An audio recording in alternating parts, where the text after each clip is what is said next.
Bismillahirrahmanirrahim. Assalamualaikum warahmatullahi wabarakatuh. Alhamdulillah, salatu wassalamu ala rasulillah wa ala alihi wa sahbihi wa ala. Pada ibu-ibu yang dirahmati Allah subhanahu wa ta'ala, pada kesempatan kali ini kita akan bahas poin yang sangat penting bagi hati kita semua, yaitu bagaimana bisa merasa malu kepada Allah subhanahu wa ta'ala. Dan kita tahu bahwasanya di antara ibadah yang agung adalah ibadah hati, yaitu memiliki rasa malu. Dan Rasulullah SAW pernah bersabda, al-imanu bid'un sab'una syu'bah, iman itu 70 sekian cabang.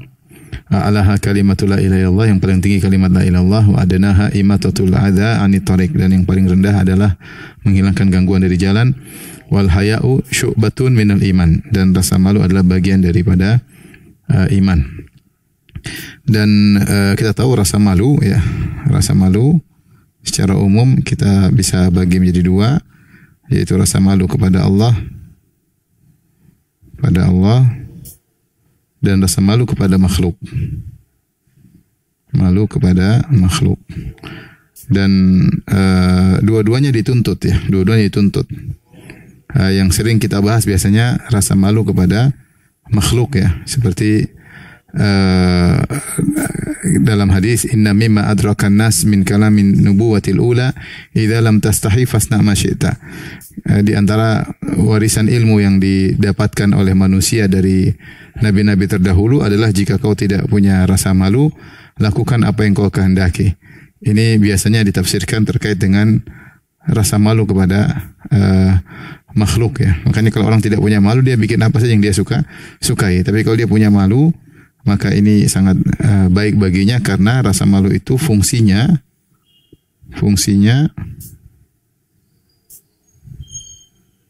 atau manfaatnya ada dua, yaitu memotivasi atau mengantarkan kepada amal kebaikan, kepada amal-amal kebajikan. Kemudian yang kedua adalah mencegah dari perbuatan-perbuatan buruk atau yang tidak pantas, dari perbuatan-perbuatan yang tidak pantas. Jadi kalau orang misalnya, saya sering sampaikan, misalnya seorang wanita kepada suaminya, kalau dia memiliki rasa malu, dia pasti melakukan banyak kebajikan. Dia malu misalnya suaminya pulang dia tidak layani, dia malu suaminya pulang ternyata makan belum siap, dia malu kalau ternyata suaminya mau kerja mungkin baju belum disetrika, dia malu jika tidak menyambut suaminya dengan baik. Kalau dia punya rasa malu, akan mengantarkan dia pada amal-amal kebajikan. Dan juga akan mencegah dari keburukan. Dia malu kalau misalnya dia ngobrol sama lelaki lain, suaminya tahu, dia malu. Sehingga dia malu jika dia membangkang suaminya, dia malu kalau tidak bersyukur kepada suaminya. Sehingga dengan rasa malu itu mengantarkan dia untuk melakukan kebajikan dan mencegah dari perbuatan-perbuatan yang tidak pantas. Dan orang yang paling memiliki rasa malu adalah Nabi SAW. Dalam hadis kata riwayat, kana Nabi SAW asyadda hayaan minal adra fi khidriha. Rasulullah SAW adalah orang yang sangat pemalu, lebih daripada malunya seorang wanita gadis yang dipingit. Ketika wanita gadis dipingit, dulu ada ruangan khusus dipingit, dia malu, sangat malu ketemu orang. Nabi demikian, Rasulullah sangat pemalu. Wa idza kariha syai'an urifa fi wajhi. Rasulullah kalau benci sesuatu terlihat dari wajahnya, itu merah merona, itu Rasulullah tidak suka, tidak segera mengungkapkan. Karena Rasulullah memiliki rasa malu, ya. Dan ini adalah bagian daripada iman.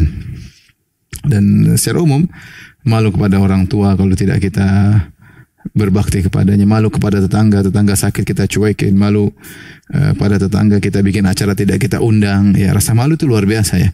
Malu kalau kita memamerkan privasi kita di medsos, jadi bahan gunjingan, jadi bahan komentar orang. Malu sedikit-sedikit jadi bahan pembicaraan orang-orang, ya. Rasa malu itu subhanallah sangat baik. Makanya Rasulullah SAW mengatakan, al haya'u la ya'ti illa bi khair. Rasa malu tidak mendatangkan kecuali kebaikan. Ketika ada seorang menasihati saudaranya supaya jangan malu, Rasulullah tegur. Dia nasihat saudaranya, jangan malu. Kata Rasulullah, da'hu, biarin dia malu. Kenapa dilarang untuk malu? Fa innal haya ya'ti bi khair. Karena kebaikan tidak mendatangkan la ya'ti illa bi khair, tidak mendatangkan kecuali kebaikan. Rasa malu mendatangkan kebaikan ya. Tapi yang kita bahas sekarang ibu-ibu dirahmati Allah Subhanahu wa taala bukan malu ini. Yang kita bahas adalah jenis malu kedua, yaitu rasa yang lebih utama, rasa malu kepada Allah. Yang ini sama fungsinya sama, mengantar kepada ketaatan kepada Allah dan mencegah maksiat, mencegah perbuatan-perbuatan maksiat. Kalau orang benar-benar malu kepada Allah, maka dia akan semangat beramal soleh dan dia akan menghindarkan diri pada kemaksiatan. Maka pada kesempatan kita akan bahas tentang rasa malu kepada Allah Subhanahu wa taala. Saya akan bawakan hadis yang dibawakan, atau saya akan bacakan hadis yang dibawakan oleh Syekh Abdul Razak hafizahullah taala. Tapi padahal hadis yang pertama saya bacakan an Abdullah bin Mas'ud radhiyallahu anhu. Jadi kita akan bahas apa itu malu kepada Allah dan bagaimana cara menumbuhkan rasa malu kepada Allah dan apa aplikasi ya. Jadi malu kepada Allah caranya bagaimana dan aplikasi keseharian bagaimana. Ya, dan ini salah satu ibadah luar biasa yang seandainya orang memiliki sifat ini maka dia akan jauh dari kemaksiatan, dia akan semangat beramal soleh. Hadis pertama, an Abdullah bin Mas'ud radhiyallahu anhu qala Rasulullah sallallahu alaihi wasallam istahyu minallahi haqqal haya. Kata Nabi sallallahu alaihi wasallam, malulah kepada Allah dengan sebenar-benar malu. Qala qulna ya Rasulullah inna nastahyu alhamdulillah. Sebagian sahabat mengatakan ya Rasulullah alhamdulillah kami malu ya Rasulullah. Qala Rasulullah ingatkan laisa dzak, bukan itu yang aku maksudkan. Walakinnal istihya minallah haqqal haya, tetapi yang dimaksud dengan malu kepada Allah dengan benar-benar malu adalah antahfadzar ra'sa wa ma wa'a, kau menjaga kepala dengan apa yang dibawa oleh kepala tersebut. Itu menjaga mata, menjaga telinga, menjaga lisan. Wal batana wa ma hawa, dan engkau menjaga perutmu dan apa yang dikandung oleh perut tersebut. Itu di antara kata para ulama menjaga kemaluan. Ya. Wal tadhkuril mauta wal bila, dan hendaknya engkau mengingat kematian dan bagaimana kau akan hancur lebur ya. Akan sirna, akan rusak, tubuhmu akan rusak. Kemudian yang berikutnya kata Nabi, wa man aradal akhirata taraka zinatad dunya. Siapa yang menginginkan akhirat dia pasti meninggalkan perhiasan dunia. Faman fa'ala dzalik, siapa yang melakukan 4 perkara ini, faqad istahya minallahi haqqal haya, maka dia telah benar-benar malu kepada Allah, yaitu antahfadzar ra'sa wa ma hawa wa ma wa'a, kau menjaga kepalamu dengan isinya, wal batana wa ma hawa, dan menjaga perut dengan isinya, wal tadhkuril mauta wal bila, engkau mengingat kematian dan rusaknya tubuhmu, jasadmu. Wa man aradal akhirata tarakal zinatal dunya, siapa yang ingin akhirat maka dia akan tinggal perhiasan dunia. Siapa yang melakukan 4 ini maka dia telah malu kepada Allah dengan sesungguhnya malu. Ini satu hadis pertama, nanti akan kita jelaskan ya. Kemudian yang kedua, an Abi Waqid Al-Laitsi, dari Abu Waqid Al-Laitsi radhiyallahu anhu, hadis riwayat Bukhari, anna Rasulullah sallam bainama huwa jalisun fil masjid wan nasu ma'ahu. Suatu hari Rasulullah sallam sedang duduk di masjid dan orang bersama Nabi. Idh aqbala nafarun thalathatun, tiba-tiba datang ada 3 orang. Rasulullah mungkin sedang pengajian, 3 orang datang terlambat. Fa aqbala ithnani ila Rasulullah sallallahu alaihi wasallam wa dhahaba wahid, maka 2 masuk menuju Nabi, yang 1 pergi. Fa waqafa ala Rasulullah sallam, yang kedua orang itu berdiri di hadapan Rasulullah sallam. Fa amma ahaduhuma, adapun salah satu dari 2 orang yang menuju Rasulullah sallam, yang 1 sudah pergi, tinggal 2 menuju Nabi. Kemudian mereka berdiri, yang 1 fara'a furjatan fil halqati fajalasa fiha, maka lihat ada tempat kosong maka dia duduk di tempat kosong tersebut, ikut hadir di majelis Nabi. Wa amal akharu fajalasa khalfahum, yang 1 duduk belakang. Wa amma tsalitsu fa adbara zahiban, yang 3 pergi meninggalkan majelis. Falamma faragha Rasulullah sallallahu, setelah selesai pengajian Rasulullah komentar, ala ukhbirukum anin nafari tsalatsa, maka aku kabarkan kalian tentang 3 orang. Amma ahaduhum fa'awa ila Allah fa'awahu Allah. Adapun yang pertama, dia menuju kepada naungan Allah maka Allah pun menaunginya. Itu dia malu menuju dia menuju ke majelis, menuju naungan Allah maka Allah pun mengayominya. Wa amal akharu fastahya Allahu minhu. Yang 1 malu, dia di belakang maka Allah pun malu. Dia malu kepada Allah dan dia malu maka Allah pun malu kepadanya. Wa amal akharu fa'arada Allahu anhu. Adapun yang 1 maka dia pun berpaling, maka Allah pun berpaling darinya. Di sini ada sebutan bahwasanya dia malu, ya malu, maka Allah pun malu kepadanya. Dia malu kepada orang, ya, sehingga Allah pun malu kepadanya, ya, sehingga dia hanya tidak seperti yang pertama yang kemudian masuk kepada naungan Allah Subhanahu wa taala. Di sini ada hadis fasahyallahu min, maka Allah pun malu kepadanya. Wa an Sa'id bin Zaid annahu sami'a rajulan yaqulu Rasulullah sallallahu alaihi wasallam, ada seorang berkata kepada Nabi, "Ausini, berilah wasiat kepadaku." Qala, Rasulullah berkata, "Usika antastahya Allah." Aku wasiatkan kepadamu untuk malu kepada Allah.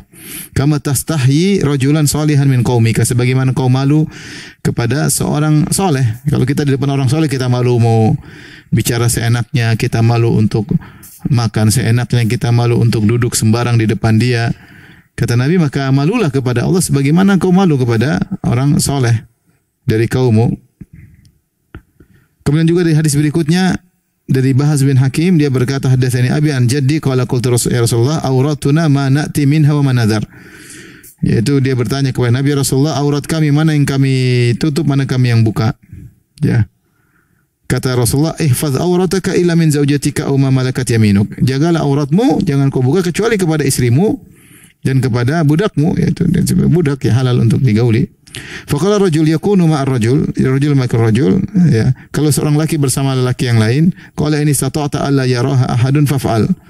Kalau bisa seorang tidak melihat auratmu, maka lakukanlah. Qultu war rajulu yakunu khalian. Bagaimana kalau seorang sendirian? Qala fallahu ahaqqu an yustahya minhu. Allah lebih utama untuk dimalui. Itu masih kalau sendirian jangan ngapain buka aurat kalau enggak ada perlunya. Hadis riwayat Abu Daud dan Tirmizi.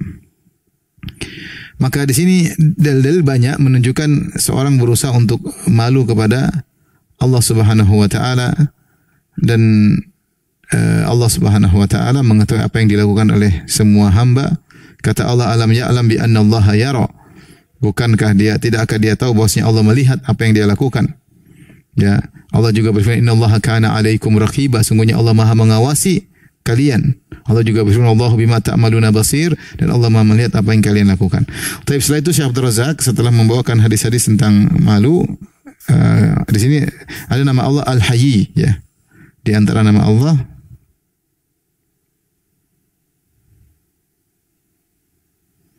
Al-Hayyu, Al-Hayyu.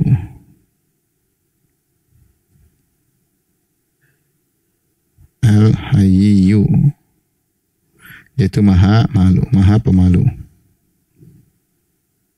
Adapun dalilnya di antaranya dalam hadis kata Rasulullah sallallahu, innallaha hayyun sittir, ya. Innallaha hayyun sittir, ya. Yuhibbul haya, ya. Sungguhnya Allah maha malu dan suka sifat malu. Dan juga suka malu, dan juga suka orang menutup, ya, karena ada orang buang hajat kemudian terbuka. Rasulullah, Allah innallaha hayyun sittir, Allah itu maha malu dan maha menutupi aib-aib hamba. Yuhibbul haya was sitra, dan Allah suka rasa malu dan suka juga menutup aib.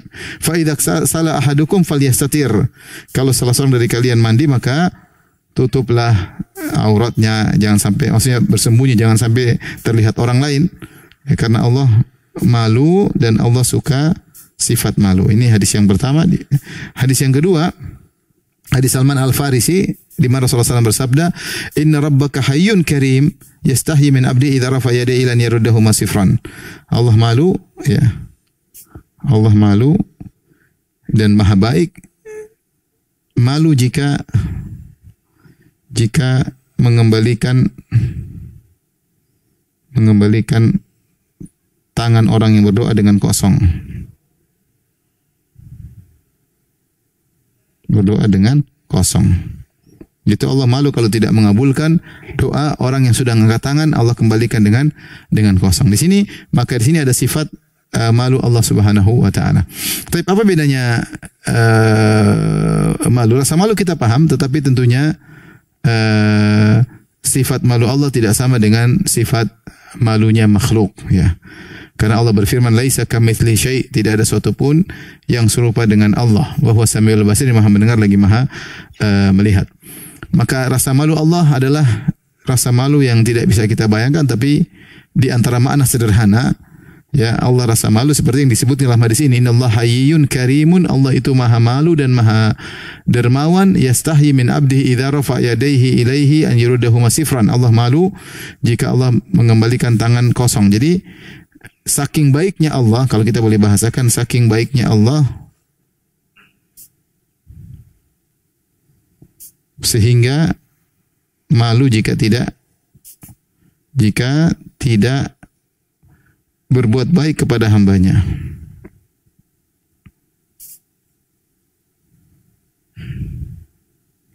Ya, ini secara sederhana, maksudnya karena rasa malu Allah, maka Allah beri kebaikan kepada hambanya. Sampai kalau ada hambanya berdoa, kalau memang itu maslahat, Allah pasti kasih. Cuma Allah tidak kasih terkadang karena tidak maslahat. Kenapa Allah? Dia minta-minta Allah nggak kasih. Saking baiknya Allah. Beda kalau kita manusia malu terkadang karena kekurangan. Allah malu karena sempurna. Sempurna saking baiknya, kayaknya tidak pantas bagi Allah untuk tidak memberi, untuk tidak merahmati, tidak mengasihi hambanya. Itu saking sempurnanya Allah. Jadi saking baiknya Allah, ya, atau saking sempurnanya Allah, saking sangat sempurnanya Allah, sempurnanya Allah. Nah, adapun kalau malu kita manusia biasanya karena kekurangan, karena minder, karena tidak mampu. Saya malu, nggak mampu, saya mau kasih dia, nggak mampu, saya tolong dia, saya malu, minder karena ada kekurangan. Itu manusia malu, dan malu akhirnya malu dengan kerendahan misalnya. Beda dengan Allah malu karena saking sempurnanya, saking dermawannya. Makanya dalam hadis ini Allah mengatakan innallaha hayyun karim. Sungguhnya Allah itu maha malu dan maha dermawan. Ya. Baik, saya bacakan perkataan Ibnu Qayyim rahimahullah taala. Berkata rahimahullah, wa qad wasafa nafsahu bil haya. Sungguhnya Allah telah mensifati dirinya dengan rasa malu. Wa wasafahu rasulahu. Demikian juga Rasulullah telah mensifatkan Allah dengan rasa malu. Fahuwal hayyul karim, maka Allah adalah maha malu dan maha dermawan, maha baik. Kama qala Nabi sallallahu alaihi wasallam, sebagaimana Nabi sallallahu alaihi wasallam bersabda, "Innallaha hayyun karim, yastahi min 'abdi idza rafa ilayya yaday an yaruddahu masifran." Sungguhnya Allah itu maha malu dan maha baik. Allah malu jika hambanya sudah angkat kedua tangannya kemudian Allah kembalikan dengan kosong. Wa qalat Ummu Sulaim, dan Ummu Sulaim pernah berkata, "Ya Rasulullah, innallaha la yastahi minal haqq." Ya Rasulullah, sungguhnya Allah tidak malu dengan kebenaran. Jadi kalau kebenaran tidak perlu malu, ya silakan sampaikan saja. Wa aqarra ala dzalik, berarti kalau selain kebenaran harusnya perkara yang dipermalukan, ya. Wa aqarra ala dzalik, Rasulullah membenarkan hal tersebut. Allah tidak malu dengan kebenaran, artinya saya akan menyampaikan kebenaran, tidak perlu hal yang dipermalukan. Berarti kalau selain kebenaran, maksiat harusnya dipermalukan. Harusnya malu kepada Allah. Wa qala Nabi sallallahu alaihi wasallam, Nabi juga berkata, "Innallaha la yastahi minal haqq." Dan sungguhnya Allah tidak malu dengan kebenaran. La ta'tun nisa ala ajazihinna. Rasulullah menyampaikan suatu, tapi hal yang sensitif terkait dengan hubungan intim. Tapi karena ini kebenaran, Rasulullah mengatakan Allah tidak malu kalau urusan kebenaran. Maka saya akan sampaikan tidak boleh lelaki mendatangi wanita dari mohon maaf, dari belakang mereka atau dari dubur mereka. Tidak boleh. Ya. Kemudian Ibnu Qayyim berkata, jadi maksudnya dalil tentang bahwasanya Allah malu kepada sesuatu dan tidak malu kepada sesuatu, ya. Wa amma haya'ur Rabb, kata Ibnu Qayyim, adapun rasa malu Allah min abdihi fadzaka naun akhar. Malu Allah kepada hambanya ini jenis yang lain. La tudrikul afham, maka ini tidak bisa dipahami oleh pemahaman. La tukayyiful uqul, dan tidak bisa dibagaimanakan oleh akal. Masalah sifat, kita enggak tahu bagaimana zat Allah, kita tidak tahu bagaimana sifat malu Allah. Cuma kita maknanya kita paham. Malu, ya. Fa innahu haya'u karamin wa birrin wa judin wa jalalin. Malunya Allah itu malu karena saking baiknya, saking dermawannya, saking agungnya. Saking agungnya. Sampai tadi saking agungnya, masa hamba ini berdoa tidak dikasih? Allah maha baik, Allah malu kalau enggak, karena saking agungnya. Ya, saking agungnya, ya. Fa innahu, beda dengan manusia tadi kalau malu karena ada kekurangan. Fa innahu tabaraka wa ta'ala hayyun karim. Sungguhnya Allah itu hayyun karim, maha malu, maha baik. Yastahi min abdi idza rafa ila yaday an yarudahu masifran. Malu jika ada hamba minta kemudian tidak kasih. Ibarat kita kaya raya misalnya. Ini walillahil matsalul a'la. Allah maha kaya. Ada orang kaya atau ada orang miskin minta sedikit terus kita enggak kasih, kita malu. Ngapain kita enggak kasih? Kita bisa, karena malu enggak kasih dia. Karena kita kaya, kenapa tidak kasih? Walillahil matsalul a'la, bagi Allah perumpamaan yang tinggi. Maka Allah saking dermawannya, saking baiknya, Allah malu jika tidak memberi kebaikan kepada hambanya. Kalau hambanya berdoa tidak Allah kabulkan. Maka asalnya Allah kabulkan doa hamba yang angkat tangan menangis. Dia punya masalah, dia minta kepada Allah, Allah kabulkan. Hanya saja kalau tidak kabulkan biasanya karena ada sesuatu tidak maslahat atau memang Allah ingin mengujinya lagi agar lebih baik ya. Kemudian Syekh Abdul Razak kasih faedah, wa min istahya min Allah istahyallahu minhu. Siapa yang malu dari Allah, ya maka Allah juga malu dari dia ya. Ya. Wallahu jalla wa ala hayyun yuhibbul haya. Allah Maha Pemalu dan Allah menyukai rasa malu.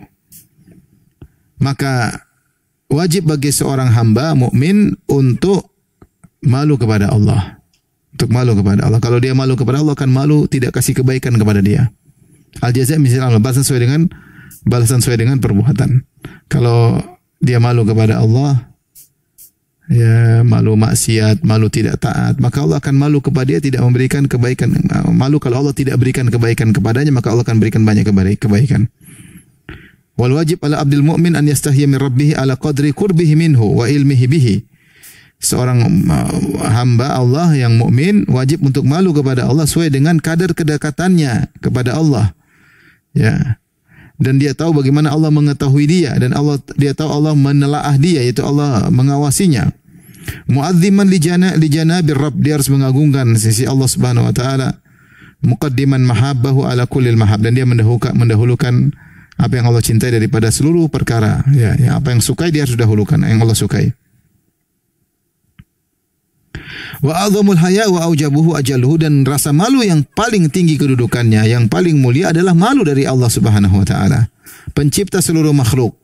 Ya, malu dari zat yang telah menciptakanmu dan memberikan engkau berbagai macam nikmat dan berbagai macam anugerah. Tapi kemudian setelah itu ini kita malu kepada orang soleh baik, kita malu kepada suami, kita malu kepada istri, kita malu kepada tangga, itu semua baik, malu kepada makhluk. Tapi malu yang lebih agung adalah malu kepada Allah Subhanahu wa taala. Kemudian Syekh Abdul Razak hafizahullah taala menyebutkan tentang 3 sebab agar orang bisa malu. Ini sekarang 3 sebab agar malu kepada Allah. Ini poin yang tadi hanya pengantar, maka ini adalah praktek yang ingin kita, bagaimana sih kita malu kepada Allah. Yang pertama adalah mengingat nikmat-nikmat Allah kepada kita. Nikmat-nikmat Allah kepada kita yang begitu banyak. Yang Allah berfirman, wa in ta'uddu ni'matallahi la tuhsuha. Kalau kalian menghitung nikmat Allah, kalian tidak bisa menghitung. Jadi ini apa yang kurang? Masya Allah, begitu banyak kenikmatan. Kenikmatan jasad, kenikmatan rohani, kenikmatan berkeluarga, kenikmatan bisa ngaji, kenikmatan bisa beribadah, kenikmatan bisa banyak kenikmatan aman, ya. Kata Allah, wa atakum min kulli ma sa'altumuh. Kata Allah, Allah berikan apa yang kalian minta. Dalam sebagian qiraat, wa atakum min kullin ma sa'altumuh. Allah berikan kepada kalian apa yang kalian tidak minta. Banyak hal yang kita tidak minta Allah berikan. Karena itu maslahat bagi kita. Banyak kita enggak minta Allah kasih. Ya, berarti Allah perhatian banyak sekali. Ada yang kita minta, ada yang Allah kasih, ada yang tidak Allah kasih. Karena mungkin tidak maslahat. Tapi banyak perkara yang kita tidak minta Allah kasih, banyak sekali. Petunjuk, hidayah, kenikmatan, banyak sekali. Maka kalau kita ingat tersebut, kita malu kepada Allah kalau tidak taat kepada Allah. Kata Ibnu Rajab Al-Hambali, wa qad yatawalladul haya'u min Allah min mutala'atin ni'am. Di antara rasa malu kepada Allah bisa muncul dengan mengingat nikmat-nikmat yang Allah berikan kepada hamba. Fa yastahil abdu min Allah an yasta'ina bi ni'mati ala ma'asih. Maka hamba akan malu, dia sudah diberikan nikmat banyak, kemudian dia gunakan nikmat tersebut untuk membangkang kepada Allah. Fahadha kullu min a'la khisalil iman, dan ini termasuk iman yang tinggi. Benar kita malu, maksudnya ibaratnya kita kerja sama orang itu baik, kasih kita gaji tiap bulan, tapi kita ternyata untuk berkhianat kepadanya, kita malu, dia baik sama kita. Apalagi Rabbul Alamin yang menjaga kita dari sejak kita kecil sampai kita besar, berbagai macam nikmat. Kemudian kita gunakan nikmat tersebut untuk bangkangnya. Kita diberikan nikmat pandangan dan untuk melihat maksiat. Kita ya banyak ya diberikan uang, kita gunakan foya-foya, yang malu. Yang kasih ini semua adalah Allah Subhanahu wa taala. Kata Ibnu Rajab, kalau orang mengingat nikmat-nikmat ini semua dari Allah, maka dia malu untuk menggunakannya untuk maksiat, ya. Makanya di antara sehingga malu menggunakan nikmat tersebut untuk maksiat. Makanya di antara qiraah yang tafsir ketika Nabi Yusuf alaihissalam dirayu oleh Imra'atul Aziz atau Zulaikha, maka dia mengatakan, kata Nabi Yusuf, innahu rabbi ahsana maswaya. Kata Nabi Yusuf, sungguhnya Rabbku, di antara tafsiran Rabbku maksudnya majikanku, di antara tafsiran sungguhnya Allah. Allah telah berbuat baik kepadaku, telah baik kepadaku. Yaitu bagaimana Allah telah berbuat baik kepadaku kemudian aku berzina. Ini antara hal yang mencegah seorang untuk bermaksiat. Dia ingat nikmat terlalu banyak, malu kita membangkang perintah Allah, malu. Kita bersedih kemudian kita lihat yang enggak malu. Allah kasih kita nikmat, Allah nutup aib kita, Allah kasih kita keluarga, Allah kasih istri, Allah kasih suami, Allah kasih anak, Allah kasih banyak nikmat, kasih pekerjaan, Allah kasih makan, Allah. Terus kita bermaksiat. Kita gunakan nikmat tersebut untuk membangkang sang pemberi nikmat. Maka kalau kita renungkan ini, kita jadi malu untuk bermaksiat. Maka ini menimbulkan rasa malu, kata Ibnu Rajab Al-Hambali. Yang pertama. Yang kedua, mengingat kekurangan kita dalam menegakkan hak Allah. Kekurangan kita dalam menunaikan hak Allah.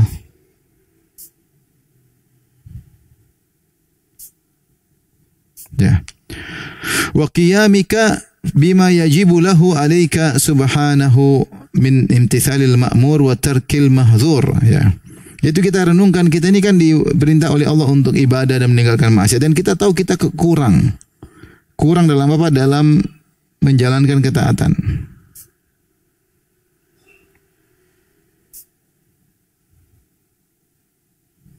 Kurang dalam meninggalkan maksiat, kita masih kurang. Masih sering gibah, mungkin masih sering melihat yang tidak-tidak, masih sering buang-buang waktu, masih banyak. Sehingga kita malu sama Allah Subhanahu wa taala.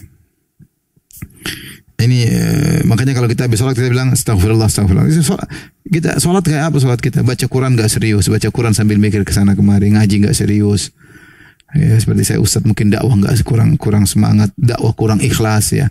Banyak hal yang kita malu kalau dihisab oleh Allah Subhanahu wa ta'ala. Kurang berbakti pada orang tua, masih banyak kekurangan kita akui, dan maksiat masih sering kita melanggar, maka kita malu karena belum bisa menjalankan perintah Allah dengan baik. Makanya Allah berfirman tentang orang-orang yang saleh, walladzina yu'tuna ma atau wa qulubuhum wajilah annahum ila rabbihim raji'un. Dan orang-orang yang melakukan amal saleh yang mereka lakukan, hati mereka takut. Mereka banyak beramal saleh, mereka takut karena mereka tahu mereka enggak tahu amal mereka diterima atau tidak. Tapi di antara hal yang menjadikan seorang timbul rasa malu kepada Allah Subhanahu wa taala, yaitu dia tahu Allah Maha mengawasinya. Allah Maha mengawasinya. Alam ya'lam bi anna Allah yara, tidakkah dia tahu Allah Maha melihat? Innallaha kana 'alaikum raqibah, sungguhnya Allah Maha raqib. Raqib itu mengawasi, melihat terus dengan seksama dengan penilaian. Ya, tadi Rasulullah mengatakan istahyi minallah kama tastahyi istahyi minallah kama tastahyi rajulan salihan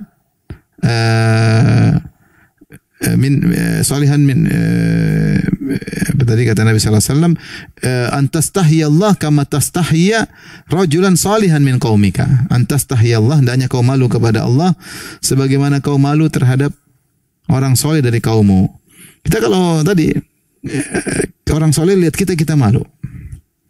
Orang soleh lihat kita malu. Kita enggak mungkin macam-macam. Nah, ini Allah Subhanahu wa taala Maha melihat, ya, Maha melihat. Kita tahu Allah senantiasa mengawasi kita. Seharusnya kita malu kepada Allah Subhanahu wa taala. Ya, makanya dalam suatu pernyataan salaf, la taj'alillaha ahwanan nadzirina alaik. Jangan kau menjadikan Allah adalah yang paling remeh dari orang-orang yang mengawasimu. Ya. Artinya kita begini, kita kalau melakukan maksiat ada anak kecil aja kita malu, ada orang lihat kita malu. Tapi kalau Allah lihat kita cuekin aja. Seakan-akan Allah yang paling tidak kita anggap. Kalau Allah yang lihat kita cuek aja. Tapi kalau orang lain lihat kita malu, ya.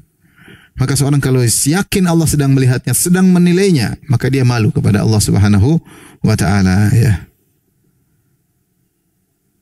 Dan ini perlu kedekatan kepada Allah, perlu punya hubungan batin, connecting dengan Allah. Seorang yang sering connecting, menikmati kesendiriannya dengan Allah, salat malamnya dia baca Quran, dia berinteraksi dengan Allah, maka dia akan timbul rasa malu. Dan ini perlu jadi maksud saya Allah mengawasinya dan dia baguskan hubungan dengan Allah, baguskan connecting hubungan dengan Allah.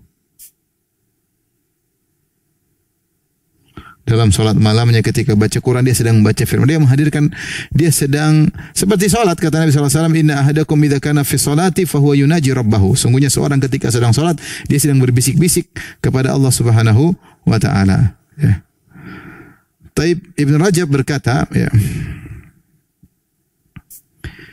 Islam wa idza hasuna al-Islam, kalau Islam seorang baik, iqtada tarka ma la ya'ni kullahu. Ya, di antara aplikasi sekarang disebut aplikasi bagaimana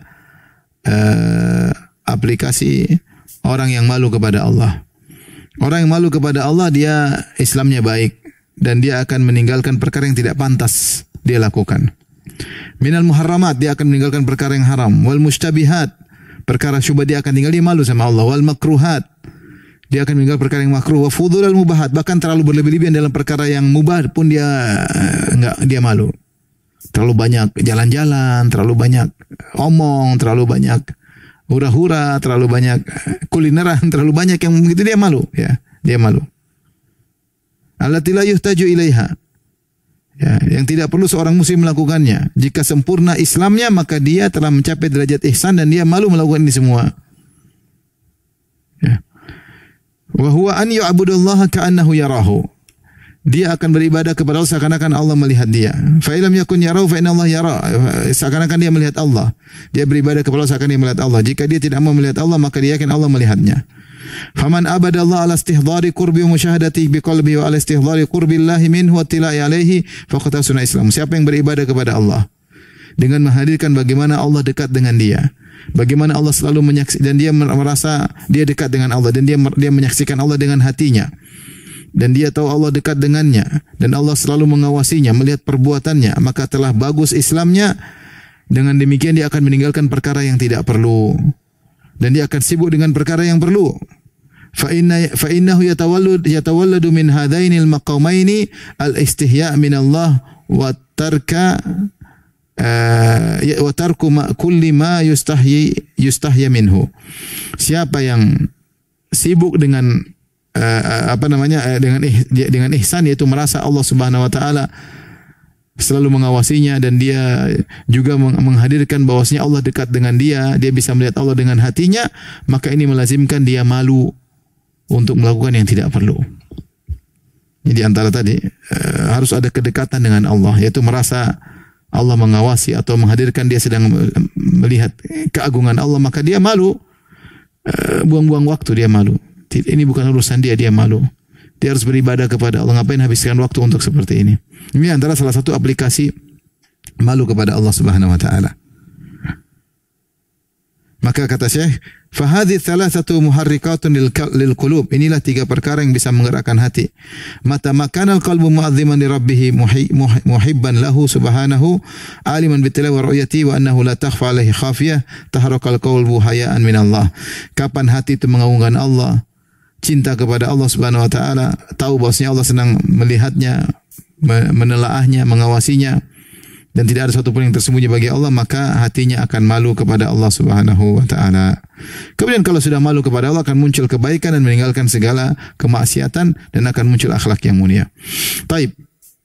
Di akhir pembahasan Syekh menyebutkan 4 perkara yang tadi di awal hadis Rasulullah mengatakan istahyu minallahi haqqal haya. Malulah kepada Allah. Ini sekarang aplikasi, ya. Kalau yang tadi cara 3 sebab agar malu kepada Allah, sekarang 4 aplikasi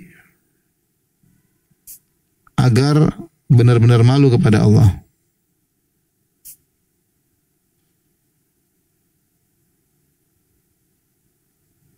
Dan malu kepada Allah berdasarkan hadis tadi yang kita sebutkan. Yang pertama, kata Nabi sallallahu alaihi wasallam, an tahfadha ar-ra'sa wa ma wa'a. Jaga kepala dan apa yang dikandungnya.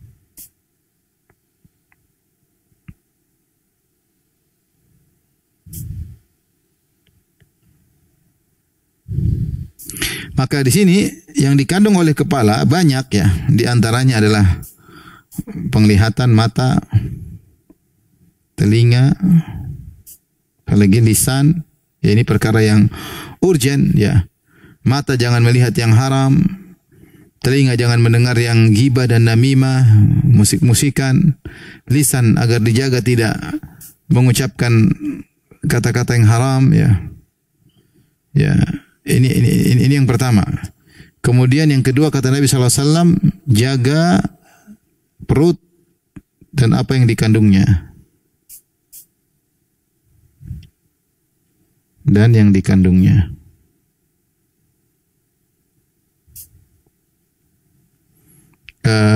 Disebut sini yang dikandung oleh perut, misalnya jangan makan haram. Jangan sekali-sekali makan dari hasil yang haram. Kemudian juga jaga hati, ya, karena dalam hati dalam perut kita ya. Itu maksudnya dalam anggota dalam tubuh kita ya, dimaksud. Jaga hati dari akhlak yang buruk, dari yang tidak benar ya. Kemudian juga jaga kemaluan ya. Ya, ini namanya seorang menjaga perut dan apa yang dikandungnya. Ya, ini benar-benar rasa malu. Dan benar, ini secara sederhana, kalau malu sama Allah pasti nggak berani lihat yang haram. Kenapa kita nekat lihat yang haram? Kenapa kita nekat ngeklik film-film situ menampakkan aurat yang tidak boleh kita lihat? Karena kita kurang rasa malu sama Allah. Kenapa kita nekat mendengar hal yang haram, musik-musikan? Ya, karena kita kurang malu kepada Allah. Kenapa lisan kita bicara sini? Karena kita tidak merasa diawasi oleh Allah Subhanahu wa Ta'ala. Kalau kita malu, kita nggak akan menggunakan mata kita untuk melihat yang haram. Ya, malu Allah. Kenapa kita nekat makan yang haram sementara rezeki Allah kasih? Kita nekat melanggar perintah Allah makan yang haram. Kita nggak jaga mulut kita, tidak jaga hati kita, kita nggak jaga kemaluan kita. Ini perkara yang tiga. Perkara yang keempat, kata Nabi SAW, wa antadhkural mauta wal bila. Ingat kematian. Ingat kematian dan rusaknya jasad. Ini penting sekali agar kita mengaplikasikan rasa malu. Saya bacakan ya. Faman tadzakkara al-maut, kata Syekh Abdul Razak. Faman tadzakkara annahu sayamut wa yabla, siapa yang tahu dia bakalan mati dan jasadnya akan rusak, akan dimakan oleh cacing. Ya, sekarang aja sudah mulai rusak, mulai tua, mulai keriput, mulai rusak. Wa annahu sayaqifu baina yadayillah, dan dia akan berdiri di hadapan Allah untuk dihisab. Wa anna Allah sayuhasibu yaumal qiyamah, Allah akan menghisabnya pada hari kiamat kala. Ala ma qaddam fi hadhil hayat, dan apa yang atas apa yang telah dia lakukan selama dalam kehidupannya. Istahya min Allah, maka dia akan malu kepada Allah untuk bertemu dengan Allah pada hari kiamat dengan amal-amal yang buruk. Dengan perangai-perangai yang buruk dia malu. Kalau dia sudah malu, dia ingat dia bakalan mati, akan ketemu Allah, cabut nyawa saya sekarang, saya akan ketemu Allah. Saya malu ketemu Allah dengan amal seperti ini. Saya malu ketemu Allah dengan, ya kita amal masih kayak gini, ya masih banyak maksiat, masih melanggar, masih pelit, malu, ya. Maka kalau dia ingat mati dan ingat akan diberdirikan oleh Allah, akan dihisab, dia malu bertemu Allah dengan amal yang buruk, maka dia akan berbuat baik, ya. Ini diantara ingat kematian membuat kita malu, ya. Apakah kita ridho aslinya gampangnya, apakah engkau ridho mati kemudian dibukakan catatan amalmu ternyata isinya film Korea, film India, film box office, kemudian bukan malaikat tidak mencatat baca Quran, amal soleh enggak, bukan isinya zikir tapi isinya ghibah namimah. Malu ya, malu dibuka catatan amalnya ternyata seperti itu, malu. Maka ketika ingat kita akan dihisab oleh Allah, dibuka catatan amal kita, berusaha catatan amal kita ditulis oleh malaikat yang baik-baik. Malu. Kemudian yang berikutnya, yang keempat, wa man aradal akhirat taraka zinatal hayatid dunya. Siapa yang ingat akhirat, akan meninggalkan perhiasan dunia. Perhiasan dunia, ya. Saya bacakan, ya. Famin tahqiqil haya, kata Syekh Abdul Razak, di antara cara merealisasikan rasa malu kepada Allah, alla yanshagil al-abdu bi fitanid dunya wa mughriyatiha. Jangan seorang hamba tersibuk dengan fitnah-fitnah dunia dan yang menipunya, wa mulhiyatiha, yang melalaikan dia. Ya, malulah. Siapa yang kita ingin katanya ingin cari akhirat tapi sibuk dengan kegiatan tidak manfaat, jalan sana jalan sini, hurah sana hurah sini, ya. Bal yatadzakkaru annahu sayalqallah wa annahu sayughadi hadhil hayat. Dia harus ingat dia akan ketemu Allah dan dunia akan dia tinggalkan. Kita akan tinggalkan tapi kita sibuk dengan dunia, malu. Wa innahu sayujraju yauman minal ayyami fi qabrihi, dan suatu hari dia akan dimasukkan dalam kuburan. Wahidan, sendirian.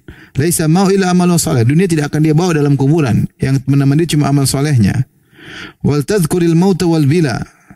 Dan hendaknya dia ingat kematian dan rusaknya jasadnya. Fa idza tadzakkara annahu sayamutu annahu sayabla, kalau dia ingat dia bakalan mati, dia akan rusak jasadnya dan dia akan dihisab oleh Allah Subhanahu wa taala dan dia akan meninggalkan dunia ini, ya, maka dia akan malu kepada Allah, melakukan ketaatan dengan maksiat. Kemudian beliau sebutkan wa yu'inuhu kadzalik ala tahqiqil haya min Allah an yakuna daiman nusba ainaihi darul akhirah. Agar dia rasa malu timbul selalu kepada Allah, dia selalu ingat bahwasanya di depan dia ada hari akhirat. Apa yang Allah siapkan di akhirat ada dua, kemungkinan dapat nikmat, kemungkinan dapat azab. Maka kemudian Nabi berkata, "Wa man aradal akhirah taraka zinatad dunya." Siapa yang ingin akhirat dia pasti meninggalkan perhiasan dunia. Fayakunu muridan bi amali wajhallah wa darul akhirah. Dia malu kalau ternyata dia hidup ini hanya mencari dunia. Beramal soleh untuk mencari sanjungan, malu. Beramal soleh untuk mencari dunia. Dia malu, ya. Karena dia mencari akhirat. Fayuqbilu 'alal a'mali shalih wa ta'at zakiyah wal akhlaqil fadhilah mustamiran 'alaiha. Maka kalau dia ingat dia akan menuju akhirat, maka dia malu sehingga dia melakukan banyak ketaatan dan dia meninggalkan perkara-perkara yang buruk, ya. Kemudian belum menyebutkan firman Allah, "Man aradal akhirata wa sa'alaha sa'ya wa huwa mu'min." Siapa yang menginginkan akhirat dan berusaha menuju akhirat, maka itulah orang beriman. Fa ulaika kana sa'yu mashkura, itulah orang-orang yang nanti usahanya atau amalnya akan dibalas oleh Allah dengan kebaikan.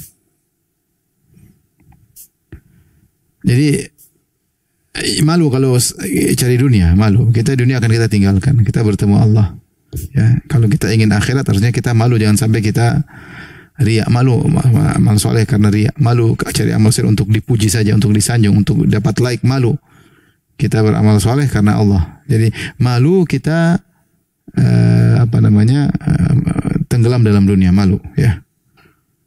Malu kita punya uang terus kita buat foya-foya, malu, ya. Punya uangnya kita sedekah. Kita bukannya tidak boleh senang-senang, boleh senang-senang, tapi terlalu banyak kita malu. Malu untuk menggunakan uang berlebihan urusan kesenangan dunia. Ya. Jalan-jalan sana kemari, malu. Wa indama yunzaul haya minal abdi fala tas'alan halakati. Kalau rasa malu sudah dicabut dari seorang hamba, maka jangan kau tanya tentang kebinasaannya. Dan akan berkumpul pada dirinya keburukan-keburukan yang banyak. Ya. Nabi telah mengabarkan di antara nasihat yang diwariskan dari para nabi sebelumnya, yaitu jika kau tidak malu, lakukan apa yang kau sukai. Ya, apa yang kau sukai. Ini menunjukkan bahwasanya siapa yang dicabut rasa malunya, dia tidak peduli dengan keburukan yang dia lakukan. Dia tidak peduli dengan maksiat yang dia lakukan. Kenapa? Rasa malunya sudah hilang. Ya, dia tidak malu kepada Allah dengan dosa-dosa yang dilakukan. Dia tidak malu, ya, tenggelam dalam perbuatan-perbuatan nista, ya. Jiwanya menjadi hina, ya. Ya, karena dia tidak punya rasa malu kepada Allah Subhanahu wa taala. Maka wajib bagi kita untuk memperbaiki jiwa kita. Kalau jiwa kita masih tidak punya malu, kita perbaiki.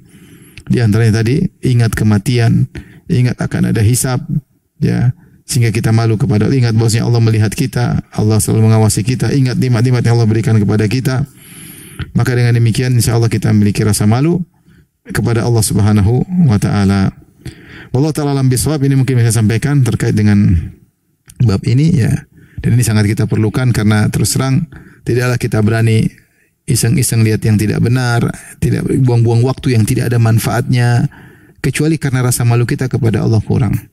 Kalau kita tahu kita bakalan ketemu Allah dan semua perbuatan ini akan dibuka oleh Allah, tentunya kita malu. Makanya Fudail bin Iyad dia mengatakan wa ya sawata minka wa in afaut. Malu kepada engkau ya Allah meskipun kau ampuni dosa-dosaku. Itu karena pada hari kiamat Allah akan buka dosa-dosa seorang malu meskipun mungkin Allah ampuni. Tapi dia malu, ternyata pernah ada catatan hitamnya dalam, dia malu kalau diungkap nanti pada hari kiamat. Maka kalau orang malu dia tidak ingin catatan amalnya tercoreng dengan yang buruk-buruk. Dia ingat kalau melakukan maksiat, aduh nanti dicatat oleh malaikat. Kalau dicatat malaikat nanti Allah buka pada hari kiamat, kalau malu sehingga dia berhenti. Wallahu ta'ala alam bisawab. Demikian saja, wabillahi taufiq. Assalamualaikum warahmatullahi wabarakatuh.